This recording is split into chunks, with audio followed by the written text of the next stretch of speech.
So this high school teacher had a relationship with her 15-year-old student, who she eventually convinced into unaliving her husband. This is Pamela, and she's from Florida. Pamela met her husband Greg at a college party. They both had a love for heavy metal music, and they both bonded over that. They started dating and eventually got married in 1989. They moved to New Hampshire, to a town called Derry. Pamela worked at a high school and Greg worked as an insurance salesman. It seemed like a steady relationship, but their relationship started to fall apart. And things only got worse when Pamela found out that Greg was having an affair. Shortly after this, Pamela starts a relationship with a 15-year-old student, Billy.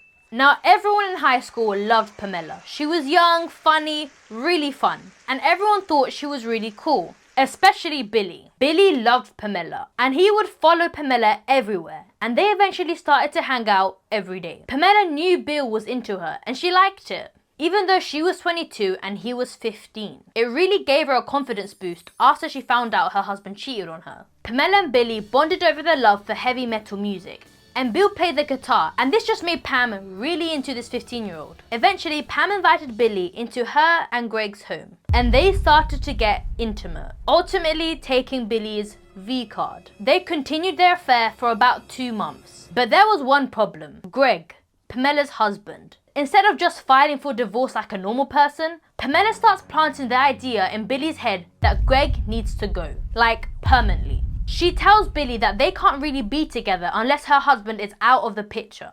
And Billy, he's 15, completely in love and very much not thinking clearly. So he agrees. But Billy's not doing this alone. He ropes in a few of his teenage friends, because clearly this is a kind of group project you want to bring others into. He involved his friend Patrick.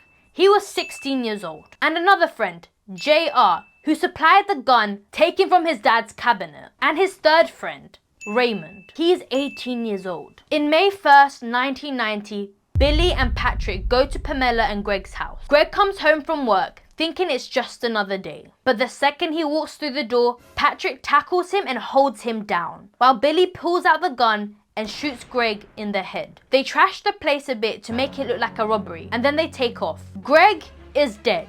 At first, the police believe his wife, Pamela. She's crying and acting like a devastated widow. But pretty quickly, things start to seem a little bit suspicious. In school, people start talking. Rumors spread that Billy was involved. One of the guys even bragged about what they did to Greg. Not exactly how you keep a murder quiet. Then comes the big mistake. The gun.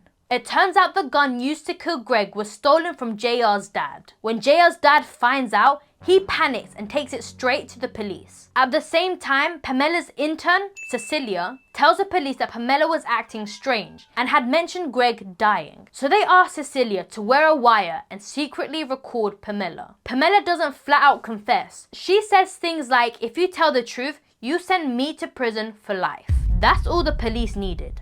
They arrest Pamela. Right after that, Billy and the others confess. They say Pamela was the one who told Billy to kill Greg. In trial, Pamela had claimed that Billy had killed Greg after Pamela had broken up with Billy. But Billy and the other boys involved in the crime said that Billy had killed Greg because he was deeply in love with Pamela. They said Pamela didn't divorce Greg because she didn't want to lose her home and everything in it. She had also told Billy that Greg was abusing her. And because of this, she wanted Billy to kill Greg. When Billy got cold feet about killing Greg, Pamela got furious. She told Billy that they couldn't be together unless he killed Greg. On the day of the murder, Pamela had left the doors to the house open so the boys could get in. After the murder, the boys were allowed to take things from the house. Pamela also promised them $500 each, which would come from Greg's $140,000 life insurance policy. Pamela had also told the boys not to kill Greg in front of her dog because it would traumatize the dog. I guess she didn't think about traumatizing these poor little boys. In court, the boys had said that when Greg arrived home, he instantly offered to give them anything. But when they asked for his wedding ring, he said, "I can't give this to you. My wife will kill me." Bill later expressed regret for his actions, saying he loved Pamela and didn't want to kill Greg, but he felt he couldn't lose her. Pamela was found guilty and is serving a life sentence without the possibility of parole. Bill was released in 2015 after serving 25 years in jail. Patrick was also released in 2015. JR was released in 2005